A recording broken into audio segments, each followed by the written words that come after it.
2000년 4월 18일 날 있었던 일이에요. 롯데 자이언츠 야구 선수입니다. 포수로 나섰던 임수혁 선수가 주자 플레이를 하던 중에 2루 베이스에서 갑자기 쓰러지는 사고가 일어났어요. 야구장 구장에서 있을 수 없었던 돌발 현상이었기 때문에 모두가 당황을 했죠. 주변의 선수와 코치들이 막 달려가긴 갔습니다. 달려갔는데 뭐 다리를 주물고 뭐 이렇게 뭘 해야 될지를 몰랐어요. 당시에 임수혁 선수는요, 부정맥을 앓고 부정맥이 그러니까 무서운 거예요.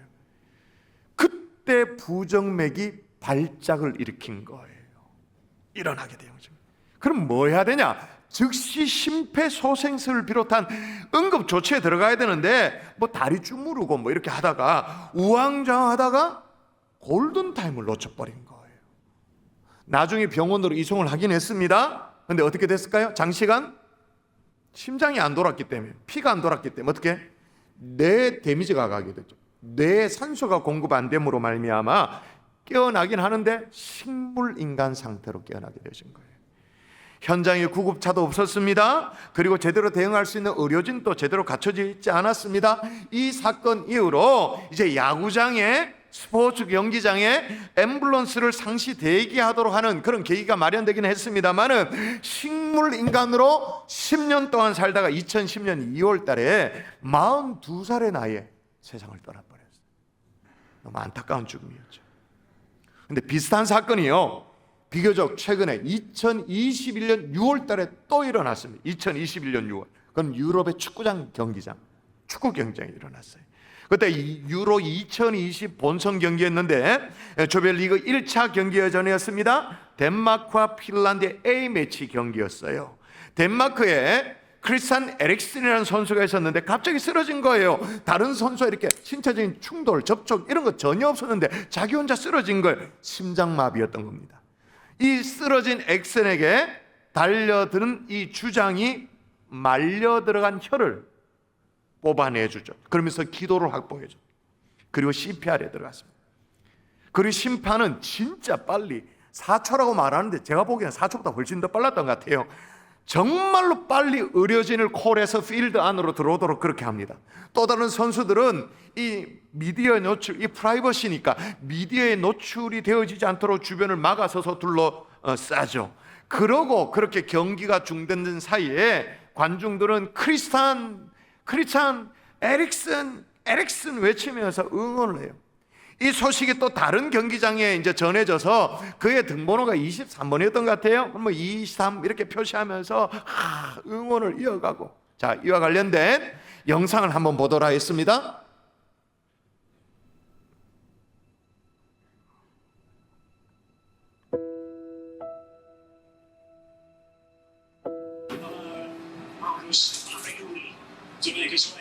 저 봐요. 접촉이 없었잖아요.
여러분 그 후에 에릭슨이 어떻게 되었을까요?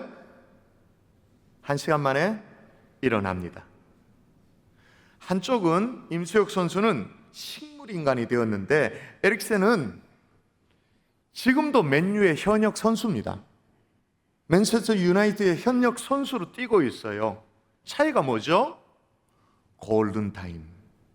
한쪽은 상황이 벌어졌는데 아무것도 못하고 뭐 다리 좀 주물고 뭐 이렇게 우왕좌왕하다가 골든타임을 놓쳐버렸고, 다른 한쪽은 정확하게 뭘 어떻게 해야 될지를 알고 있었던 거죠. 여러분 우리도 마찬가지입니다. 어떤 상황 앞에 이걸 어떻게 해야 될지 우왕좌왕하는 사람이 있는가 하면 정확하게 뭘 어떻게 해야 될지를 아는 사람들이 있어요.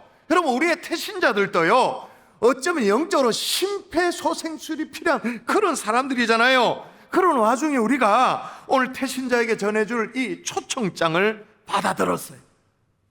뭘 어떻게 해야 될지를 몰라서 우왕좌왕하는 쪽이기를 원하십니까? 아니면 정확하게 이걸 어떻게 해야 될지 디렉션을 정확하게 아는 사람이 되기를 원하십니까? 어떤 의미에서 오늘은요, 비장함이 감도는 주일이에요. 여러분 이런 비장함이 오늘 읽은 본문 이 디모데후서 4장에도 감도는데, 왜냐하면 이 대부분의 성경학자들이 동의합니다. 이 내용은 사도 바울의 유언이다. 아주 일치된 의견을 내놓습니다. 유언이다. 그 읽어보기만 해도 아주 구석구석에서 유언의 비장함이 느껴집니다. 6절에 보니까 전제와 같이 내가 벌써 부어졌고 나의 떠날 기약이 가까웠다. 7절 이하에도 보면 선한 싸움을 싸웠으니 이제는 의의 면류관이 되어 있다. 그리고 오늘 보면 2절 5절에 그래서 그의 제자 디모데에게, 그의 제자 디모데 이것만큼은 꼭 해달라고, 이것만큼은 해야 된다고 유언을 남깁니다. 여러분 2절 볼까요? 너는 시작. 너는 말씀을 전파하라. 때를 얻든지 못 얻든지 항상 힘쓰라. 말씀을 전파래요. 그리고 5절에 보니까 더 노골적인 표현이 나옵니다. 그러나 너는 모든 일에 신중하여 고난을 받으며 전도자의 일을 하며 내 정무를 다하라. 이게 바울의 유언만인가? 아니요, 우리 주 예수 그리스도의 유언이시기도 하죠. 부활하신 주님께서 마지막 승천하시면서 제자들에게 뭘 당부하셨어요? 지난주에 살펴봤던 거 다시 한번 읽어볼까요? 제가 읽습니다. 오직 성령이 너희에게 임하시면 너희가 권능을 받고 예루살렘과 온 유대와 사마리아 땅끝까지 이르러 내 증인이 되리라 하시니라. 예수님의 유언이기도 한 거예요. 자, 예수님도 사도 바울도 우리에게 증인되라고, 전도자의 사명을 감당하라고, 때를 얻든지 못 얻든지 그렇게 말씀을 전파하라고 우리에게 아주 묵직한 도전의 메시지를 우리에게 주세요. 근데 우리는 왜 잘 못할까요? 진짜로 왜 못할까요? 오늘 정말 그 이유를 속 시원히 한번 따져보자고요. 오늘도 변함없는 말씀의 깨달음과 은혜로 성령의 감동으로 우리의 각자의 심령 속에 찾아가 주시는 주님의 은혜를 경험할 수 있기를 주 예수 이름으로 축원합니다. 아멘. 정말로 축원합니다. 아멘. 자, 먼저 그러면 왜 그렇게 전도해야 된다라고 유언까지 남기시는가? 왜 그러실 필요가 왜 있는가? 따라하십시다. 구원이 필요하기에. 구원이 필요하기에. 한 번 더. 구원이 필요하기에. 구원이 필요하기에. 하나님 보시기에 모든 인간은 구원받아야 될 존재이기 때문에 그런 거예요. 여러분 오늘 예배당에 처음 오신 분도 계십니다만은 이 사실에 여러분이 동의가 될지 모르겠습니다만은 이 남녀노소 할 것 없이, 어린아이 어른 할 것 없이, 부자나 가난한 자나 일이 잘 풀리든 못 풀리든 상관없이, 가방끈이 길든 짧든 젊든 뭐 늙었든 남녀노소 상관없이, 아파트 평수에 상관없이 우리 모두는 반드시 구원이 필요한 하나님의 종들인 줄 믿습니다. 아멘. 구원이 필요하다라는 걸 인정하십니까? 오늘 1절에 보니까 우리 인간 실존이 서게 되는 자리를 설명합니다. 어디에 선다라고 말하냐면 잘 보세요. 하나님 앞과 살아있는 자 죽은 자를 심판하실 그리스도 예수 앞. 우리 인간 실존이 딱 맞닥뜨릴 수밖에 없는 그 자리가 어디냐? 하나님 앞. 누구든지 하나님 앞, 그리고 그리스도 예수 앞에 서게 되어지는데, 여러분 오늘 본문은 특별히 그냥 그리스도 예수라고 말하지 않아요. 우리가 그동안 잘 몰랐던 주님의, 예수님의 어떤 일면을 소개해요. 어떤 예수라고 소개하냐면 길게 수시 걷고 나옵니다. 살아있는 자와 그 다음에 죽은 자까지도, 죽은 자를 심판하실 그리스도 예수. 구세주입니다마는 우리 주님이 심판주이기도 한 거예요. 심판하실 그리스도 예수. 여러분, 모든 인생들에게 산자든 죽은 자든 정말 피할 수 없는 심판이 기다리고 있는데, 만일 구원 없는 그리스도의 심판대 앞에 우리가 서게 된다면, 우리의 사랑하는 가족이 서게 된다면, 이건 더 이상 돌이킬 수 없는 후회죠. 그 진짜 절망이에요. 낭패예요. 이거는. 그렇게 반드시 구원이 필요한 거예요. 이 대목에서 미국의 유명한 설교자 척 스윈돌 목사님이 이렇게 말합니다. 우리에게 가장 필요한 것이 정보였으면 하나님께서는 우리에게 교육자를 보내주셨을 것이다. 우리에게 가장 필요한 것이 기술이었으면 우리에게 과학자를 보내주셨을 것이다. 우리에게 가장 필요한 것이 돈이었으면 하나님은 우리에게 경제학자를 보내주셨을 것이다. 우리에게 가장 필요한 것이 쾌락이었으면 하나님은 우리에게 연예인을 보내주셨을 것이다.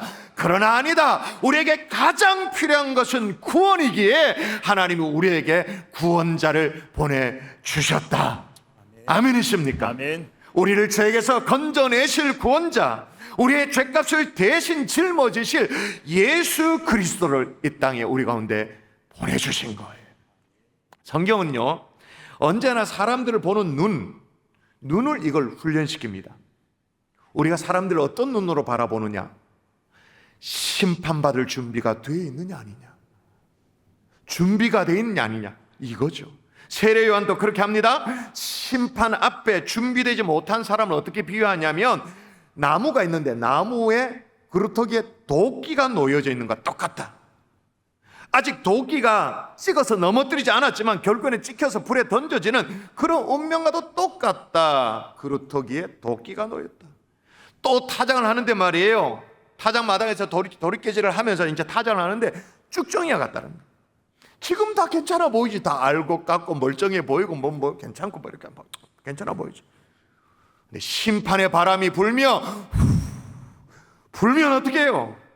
다 나갈라가. 세상의 명예도, 건강도, 안정적인 직장도, 쌓아온 내 인생의 연륜도 다 어떻게 된다고요? 자, 성경 읽어볼까요? 알곡은 시작. 알곡은 모아 곡간에 들이고 죽정이는 꺼지지 않는 불에 태우시리라. 아멘. 여러분, 왜 하나님 우리에게 전도를 부탁하실까요? 왜 그럴까요? 분명히 쭉쟁이 같은 인생인데 아직도 알곡으로 착각하고 살고 있는 분들, 이미 도끼가 지금 그루터기에 놓였는지도 모르고 그렇게 살고 있는 인생들, 지금 집에 아이가 말이에요, 병 들어가고 죽어가고 있고 영혼이 완전 피폐해지고 있는데 지금 심폐소생술이 필요한데도 아직 숨이 붙어있다고, 숨이 들락날락거리고 괜찮다고 착각하고 있는 분들, 이들에게 정말 필요한 것이 구원이기에 너는 때를 얻든지 못 얻든지 말씀을 전파하라, 그렇게 말씀하고 있는 거예요. 여러분 지금까지 여러분의 주변의 사람들을 볼 때 어떤 눈으로 바라보고 계십니까? 그분의 신분의 눈으로? 아니면 그분이 가지고 있는 물질을 바라보는 눈으로? 아니면 명예의 눈으로 바라봐요? 제가 LA에서 사역할 수 있었던 일이에요. 우리 교회 집사님 가운데 이발소를 하시는 집사님이 계셨는데, 이분이 예배당에 나와서 얼마나 말씀을 진짜 잘 듣는지 진짜 뚫어질 것 같이 저를 찾아봐요. 그건 제가 너무 흐뭇했죠. 제가 어떤 경우에 설교할 때 진짜 힘드냐면, 눈을 이렇게 개심치 이렇게 감고 이렇게 벌써 이렇게 팔짱을 끼면서 스스로 자기를 재우는 분들 진짜 힘들어. 저는 나 막 쫓아내려가가지고 깨우고 싶은 마음이 들 정도인데, 근데 이분은요 너무 뚫어져 쳐다보는 거, 너무 감사했죠. 예배 마치고 이제 로비에 나가는데, 목사님 정말 오늘 말씀에 은혜를 많이 받았습니다가 아니었어요. 목사님 이번 주에는 샵에 다녀가셔야겠던데요, 이러는 거예요. 이발할 때가 넘어왔다는, 이발할 때가. 이분은 제 얼굴을 쳐다보면 계속 내 대갈통만 쳐다본 거예요. 어떻게 해야 되는데 그것만 계속 묵상을 한 거예요. 이발사에게는 사람의 머리만 동동동동동동 보이죠. 구두 가게 주인은요, 사람들이 신고 다니는 구두가 제일 먼저 보인대요. 어쩔 수 없이 그게 먼저 보인대요. 자, 그러면 생각해 보십시다. 우리가 구원받은 하나님의 자녀라면, 구원받은 이력이 있고 경험이 있는 그리스도인이라면 우리의 눈에는 사람들이 어떻게 보여야 될까요? 저분이 구원받은 사람인가 아직 아닌가? 저분이 구원받아서 천국에서 눈을 뜰 수 있는 사람인가 아닌가? 그게 보여야 되죠. 여러분, 이 땅에 일어나는 사건 사고도 마찬가지입니다. 작년 10월 달이었죠. 그 이태원 참사를 보면서 저는 대한민국이 어떻게 미개한 이런 사건 사고가 일어날 수 있는가 막 분노를 했어요. 근데 어떤 집사님이 그렇게 얘기해요. 목사님, 젊은이들이 참 많았다고 하는데 저 젊은이들이 구원받고 사고를 당했을까요? 그러는 거예요. 구원받고 사고를 당했을 거예요. 사고의 원인보다 더 중요한 것이 저 영혼이 구원받았는가, 여기에 관심 있는 거예요. 여러분, 지난 주간에 특별 새벽 부흥회 특세를 하게 됐잖아요. 제가 놀라기도 하고 감동이었던 순간이 있었는데, 특세 첫날에는 우리 아이들과 함께 강단 위에 올라와서 부모가 들쳐 안고 함께 기도하는 시간을 갖잖아요. 지난 월요일 이런 모습이었죠.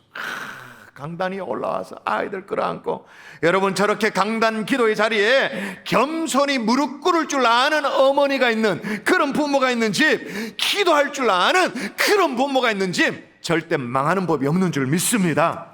그리고 그 기도의 냄새를, 찬양의 향기를 맡으며 자라난 아이들, 세상 가운데 혹시 헤매다 할지라도 반드시 오뚜기처럼 제자리에 일어나서 주님 앞에 쓰임받게 되는 줄 믿습니다. 저는 인물난다, 저는 그렇게 믿어요. 근데 저렇게 빼곡히 모여서 함께 말씀 듣고 기도하고 후 집회 때 하는 것도 감동이었습니다만, 올라온 아이들 가슴팍에 기도 제목이 스티커적으로 부착돼 있었어요. 이제 부서에서 그렇게 하라고 도와줬던가 봐요. 10중팔구 거짓말하지 않고 1번 기도 제목이 뭔지 아십니까? 제가 깜짝 놀랐어요. 아이들 1번 기도 제목, 인격적인 주님을 만나게 주세요. 인격적인 주님을 경험하게 해주세요. 두 번째 2번 기도 제목이 한 절반은 이쯤 되는 것 같아요. 이게 뭐냐면, 우리 아빠 예수님 알게 해주세요. 아직도 가장들이 정신을 못 차려. 그 다음에 기도 제목 뭐냐? 그 고사리 같은 아이들이 기도 제목을 적어요. 우리 아빠 술 좀 그만 먹게 해주세요. 여러분, 웃지만 저는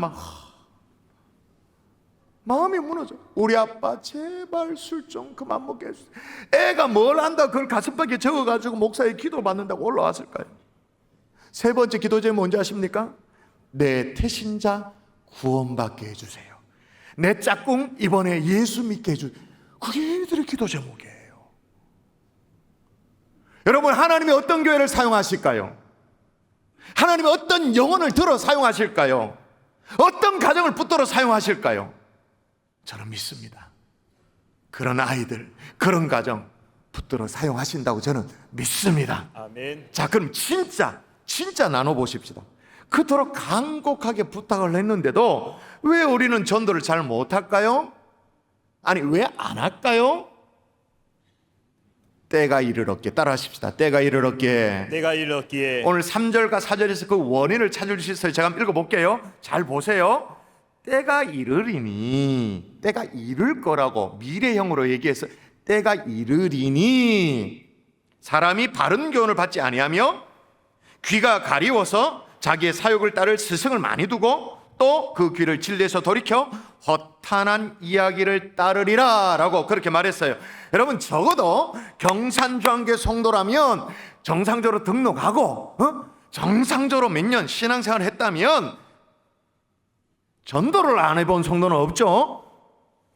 그런 성도는 없어요. 왜 없냐? 베개낼 수가 없어. 하도 교회에서 볶아가지고. 정상적인 성도라면 딸딸 볶아가지고. 그렇죠? 자, 좌우에 계신 분에게 한번 물어보세요. 아주 신기하다듯이, 아주 외계인을 쳐다보듯이 아직도 전도에 관심이 없어요? 한번 물어보세요. 아직도 전도에 관심이 없어요? 물어보세요. 실시 하라카이 해보라카이. 아직도 전도에 관심이 없어요? 여러분, 대구 그리고 경북에 대부분의 교회와 성도가 전도에 별로 관심이 없다 할지라도 그런 일은 있으면 절대로 안 됩니다만, 한국교회 전체가 전도를 터부시한다 할지라도 경산중앙교회만큼은 십자가의 복음을 증가하는 교회로 쓰임받게 될 줄 믿습니다. 아멘. 여러분이 아멘을 살살 해도 저와 우리 장로님이 끝까지 그렇게 할 거예요. 아멘이십니까? 왜냐? 교회 존재 이유가 뭐냐? 사회훈련 때 배웠잖아요. 교회 존재 이유. 첫 번째, 예배. 두 번째, 훈련. 세 번째, 증거. 혹시나 나는 이런 사명과 별로 상관없습니다. 난 관심 없습니다. 그런 성도들이 이 자리에 혹시 계시다면 교회를 잘못 골랐습니다. 우리 경산장교는 그냥 나와서 예배 드려 주시는 것만도 아유 고맙습니다. 그런 교회 아닙니다. 거기다 봉사까지, 헌금까지, 너무 감사하다고 절하는 교회, 편안하게 그냥 내비두는 교회, 그런 교회 아닙니다. 경산중앙교회 사명 그런 게 아니에요. 그럼에도 불구하고 저 담임 목사로부터 모든 성도들의 마음에 어떤 발을 동동동동 굴리면서 이렇게 초집중함에도 불구하고 왜 전도가 어려우냐? 왜 그럴까요? 오늘 본문의 이유를 다시 찾도록 하십시다. 다시 3절 읽어보십시다. 3절 다시 읽습니다. 시작. 때가 이르리니 사람이 바른 교훈을 받지 아니하며. 예, 때가 이르게 되는데 벌써 이르렀죠. 우리는 이르러서 사람들이 바른 교훈을 받지 않는다. 바른 교훈 뭐예요? 진리를 거부한다 말이에요. 진리를 거부한다. 여러분, 일제시대나 예를 들면 6.25 이때 말이에요. 예수 천당 불신종만 외쳐도 사람들이 막 마음을 찢고 어찌할꼬 회개했었어요. 최건능 목사님 같이 그렇게 전도하면 예수 천당 불신족에도 사람들이 회개를 했었어요. 그리고 조금 지나서 1970년대 먹고 사는 문제가 참 어려웠을 그때는 예수 믿고 복 받으십시다 라고 말하면 사람들이 마음의 문을 열고 주님 앞으로 나왔어요. 그리고 좀 더 지나서 80년대 90년대는요 하나님은 사랑이십니다 라는 그 선포 앞에 마음이 스르르륵 녹아내려가지고 주님 앞에 나왔어요. 근데 이제는 어떤 메시지에도 어떤 교훈에도 귀를 안 기울여요. 도무지 받아들이질 않아요. 왜? 그런 때가 이르는 거죠. 또한 바른 교훈, 그러니까 진리를 받지 않는 것, 거부하는 것으로 끝나는 게 아니라 3절 하반절에 보니까 뭐라고 말하는지 또 보실까요? 때가 이르리니 시작. 때가 이르리니 사람이 바른 교훈을 받지 아니하며 귀가 가려워서 자기의 사욕을 따를 스승을 많이 두고. 예, 뭐라고 말합니까? 귀가 가리워져서 자기 사욕을 따를 스승, 거짓 스승이죠. 그걸 쫓아간다 그 말입니다. 진리냐 아니냐 그건 별로 안 중요해.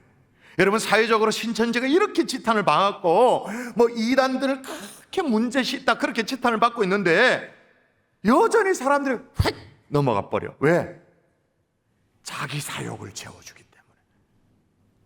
그 중에도 뭘 잘 채워주느냐? 자기 연민, 이걸 채워주는 거예요. 오늘 이 시대에 자기 사욕 중에 최고의 자기 사욕이 뭐냐? 자기 연민, 나.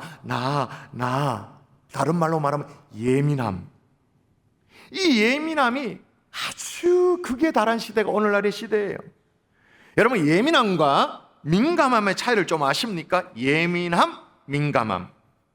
예민하다라는 것은 모든 마음의 신경 이런 것들이 자기에 집중되어서 나오는 어떤 부정적인 감성을 얘는 예민함, 다른 말로 까칠하다 이런 거 있잖아요. 반면에 민감하다 이 말은 뭐냐?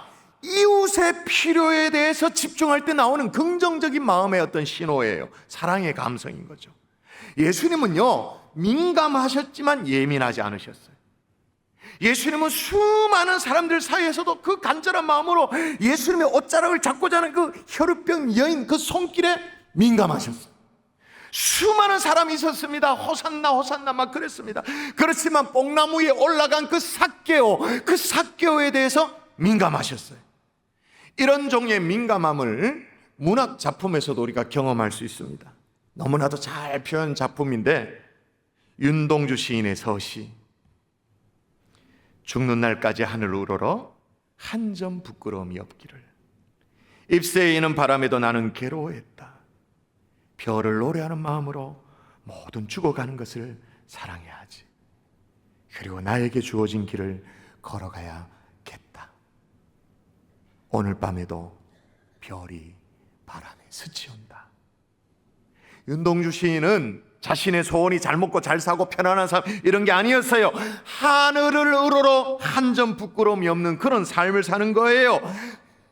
잎새를 마구 흔드는 바람이 아니고, 잎새를 떨게 하는 바람도 아니고, 어떻게 해요? 잎새 이는 바람, 거기에도 괴로워했대요. 이 바람은요, 깊은 민감한 사람만이 느낄 수 있는 그런 감성이죠.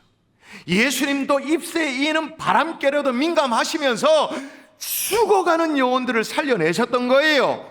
그러나 여러분, 오늘날은 어때요? 에이고, 그런 민감함 개나 줘보라라 그래. 뭐 나와는 상관이 없어. 그저 자기 연민, 그 예민함, 여기에 막 함몰되어 살아가요.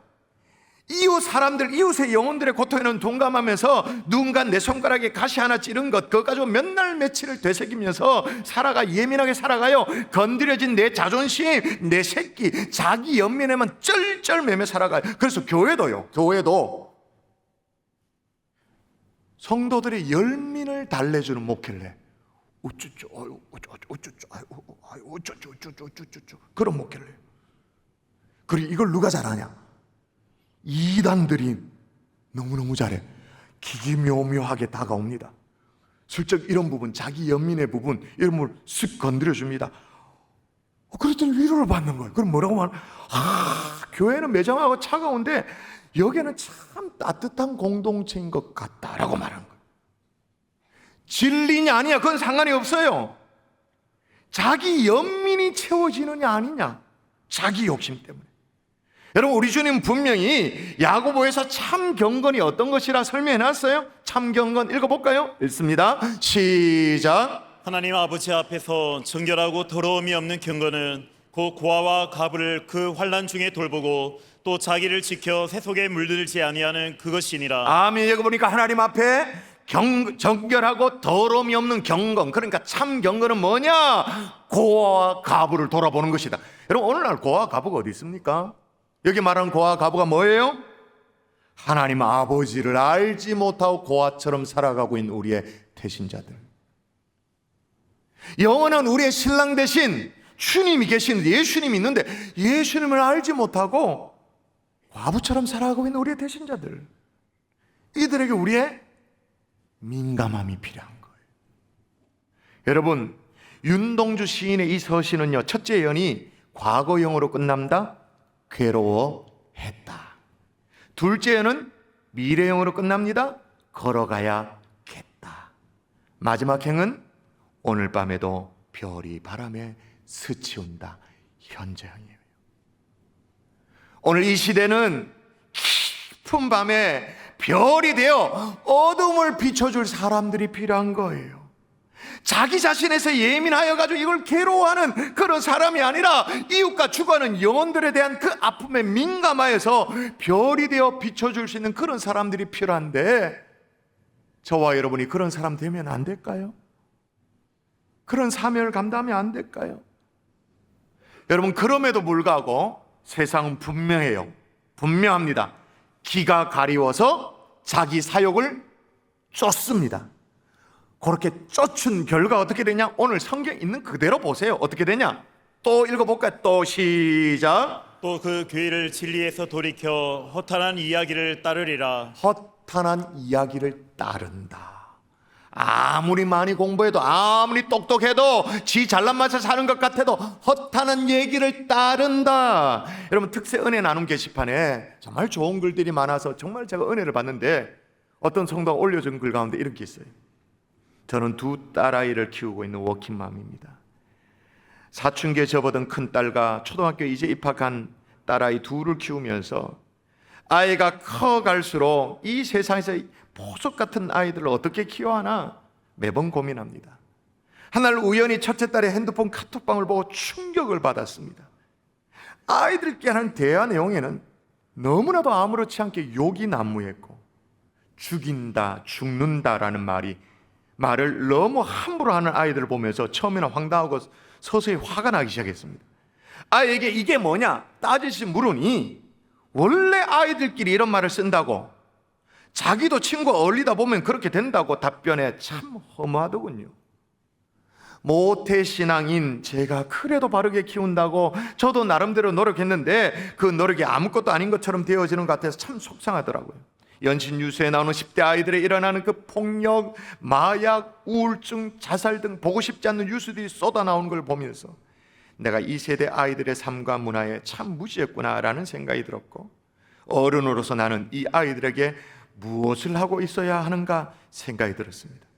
지금도 어둠 가운데 호시탐탐 노리는 사단에게 너무 쉽게 내어주고 방치하고 우리 아이들을 방치하였던 것이 아닌가 반성하게 되었습니다. 여러분, 왜 전도가 힘들다고요? 때가 이르렀기 때문에. 여러분, 역사상 지금만큼 구원을 거부하는 시대가 있나요? 지금만큼 하나님을 극도로 미워하고 증오하는 시대가 있나요? 역사상 지금만큼 모든 매체가 완전 총동원되다시피 기독교 신앙을 조롱하는 시대가 있었나요? 그럼 우리는 어떻게 해야 돼요? 진퇴양난이죠. 모든 인간이 구원받기를 원하시는 하나님 앞에 우리가 딱 서 있고, 또 세상은 진리를 거부하고 돌이키고 자기 귀를 닫고, 그럼 어떡하란 말인가? 이런 상황 속에 우리는 어떻게 해야 되는가? 사도 바울이 제시하는 해법이 있습니다. 자, 이거 얘기하고 오늘 말씀을 마칠게요. 5절을 같이 읽습니다. 5절 시작. 그러나 너는 모든 일에 신중하여 고난을 받으며 전도자의 일을 하며 내 직무를 다하라. 아멘. 어떻게 하라고 말하는지 말씀을 정확하게 보셔야 돼요. 전도자의 일을 하며 내 직무를 다하라. 근데 앞에 붙어 있는 게 있습니다. 뭐 하며? 고난을 받으며. 따라 하십시다. 고난을 받으라. 예, 무슨 얘기예요? 희생 없는 전도는 없다 이 말이에요. 희생이 없는 구원은 없다 그 말이에요. 하다못해 초청장을 건네주면서 되려 내 얼굴이 뻘겋게 달아오르고 막 아이고 내가 이거 거절당하면 어떡해, 그런 불편함, 그런 것조차 없는 전도는 아예 없다. 고난을 받으라. 그러면 우리 주님이 우리에게만 고난을 요구하시는가? 그건 아니죠. 이미 하나님께서, 삼위일체 하나님께서 희생을 치르셨습니다. 성부 하나님은 자기의 사랑하는 외아들을 포기하는 희생을 치르셨어요. 성자 예수님 십자가에서 자기 생명을 내놓는 희생을 치르셨습니다. 성령 하나님이 이 세상에 오셔서 세상 끝날까지 교회와 성도를 지키시는 희생을 치르셨어요. 성부 하나님께서, 성자 예수님께서, 성령 하나님께서 이미 먼저 희생을 치르셨어요. 자, 그러면 우리가 감당해야 될 고난이 뭐냐? 오늘 본문에 두 가지가 나와요. 2절을 볼까요? 여러분 읽습니다. 너는 시작. 너는 말씀을 전파하라. 때를 얻든지 못 얻든지 항상 힘쓰라. 우리가 감당해야 될 고난 첫 번째가 뭐냐? 따라 하십시다. 힘쓰라. 힘쓰라. 한 번 더 힘쓰라. 힘쓰라. 예, 이 힘쓰라는 말은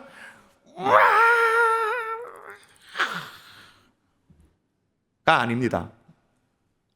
힘쓰라 이 말은 성실하게 하라. 건성으로 하지 마라. 성실하게 애쓰고 노력하라. 여기에 대해서 우리는 좀 할 말이 좀 있습니다. 여러분, 경산중앙교회는 지난 3월달 진군식부터 해서, 아니 그 이전부터 해서 4월 2일 태신자작전부터 행복 매뉴얼 실천, 부활절 계란 나눔, 어린이날 축제, 그리고 지난 한 주간 특세까지 새벽을 깨우면서 정말 뭐예요? 성실하게 힘써왔어요. 저는 이런 마음이 들어요. 주님, 뭘 더 할 수 있습니까? 우리가 뭘 더 할까요? 이건 교만이 아니라 진짜 솔직한 심정이에요. 그러나 끝까지 힘써 성실하게 최선을 다할 수 있기를 주의 이름으로 축원합니다. 성실하게. 근데 여러분, 오늘 본문에 너는 말씀을 전파라. 때를 얻든지 못 얻든지 항상 힘쓰라 라고 돼 있는데 보통 여기서 끝나. 그냥 여기까지만 이해해. 말씀을 전파라. 때를 얻든지 못 얻든지 힘쓰라. 근데 그 뒤에 붙어 있는 게 있어. 이게 더 중요해. 이 뒤를 잘 보십시다. 자, 같이 읽어볼까요? 너는 시작. 너는 말씀을 전파하라. 때를 얻든지 못 얻든지 항상 힘쓰라. 범사에 오래 참음과 가르침으로 경책하며 경계하며 권하라. 예, 때를 얻든지 못 얻든지 항상 힘쓰고 그 다음 뭐라고요? 밑줄을 그으세요.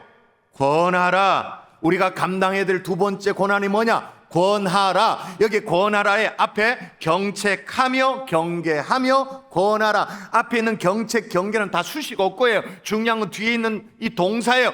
권하라. 지금까지 성실하게 힘쓰는 권한을 감내했다면, 성실하게 했다면 이제 남은 것은 뭐냐? 권하라는 거예요. 권하라. 분명히 쉽지 않을 겁니다. 이거 이렇게 주면 내가 무슨 코로나 걸린 것처럼 귀가 빨개질 거예요. 가슴이 막 내가 가슴이 뛰고 막 내가 민망하고 어쩔 줄. 이거 무슨 작물을 소개하는 것처럼 뭐 이렇게 봐요. 가져가시라고. 아주 쉽지 않을 거예요. 근데 이제 우리가 이것 하면, 권하면 아무리 때가 이뤄가지고 귀를 막고 진리냐 비진리냐 이런 거 상관없다 할지라도 성령께서 준비된 자의 심령의 문을 열어주실 줄 믿습니다. 아멘. 다른 것이 아니라 우리가 시간을 내고 용기를 내서 초청장을 건네 권하면 진리를 돌이켜 허탄한 얘기를 따르던 그 영혼들이 돌아서게 되는 줄 믿습니다. 심폐소생술이 이제 시작되어지는 거예요. 아멘이십니까? 아멘. 말씀의 결론을 맺을게요. 여러분, 심폐소생술이 필요 없는 응급 환자는 없습니다. 똑같습니다. 구원이 필요 없는 사람은 아무도 없습니다. 그래서 때를 얻든지 못 얻든지 말씀을 전하라고 말씀하고 있는 거예요. 그러나 아무리 전하려고 해도 때가 너무너무 악해. 하나님을 노골적으로 대적해. 그리스도의 심판대 앞에 서는 거 두려워. 심판해보라 그래라 뭐. 노골적으로 두려워하지 않아. 그러나 여러분, 우리는 그 영혼의 신음소리를 알지 않습니까? 겉으로는 멀쩡하지만 그 영혼의 고통을 알지 않습니까?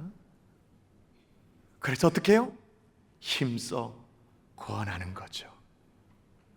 이번 한 주간 우리의 기도의 소원이 있다면 주여 성실함으로 끝까지 힘쓰게 하여 주시옵소서. 아멘. 또 하나 뭐예요? 주여 초청에 권하여 초청에 성공할 수 있도록 도와주옵소서. 아멘이십니까?